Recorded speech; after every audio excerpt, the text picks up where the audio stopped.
everybody welcome Bill. He wants to tell you a little something about tricks. Hey, Bill.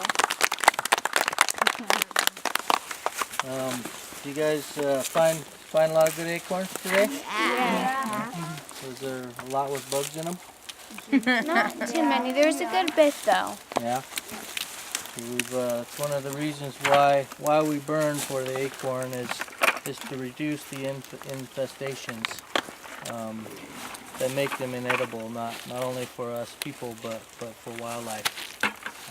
Some of the birds like to eat the bugs, but the deer and elk and other critters out there prefer the nice, good, meaty acorns without a lot of bugs in them.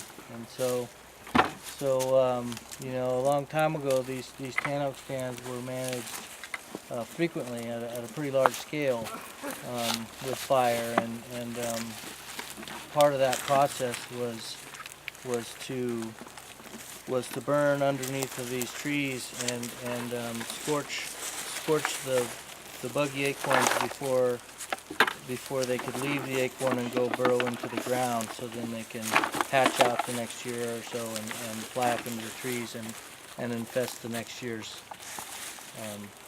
harvest. So a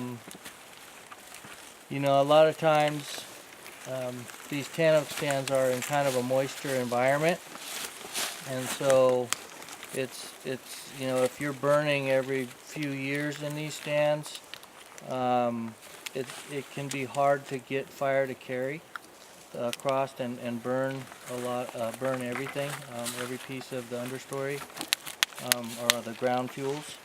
And so part of that process of gathering the acorns is to try to separate some of these the infested acorns out and put them on piles of some of the punky and rotting wood. Tan oak wood itself, it generates a lot of smoke. It's not good for burning in your household because of that.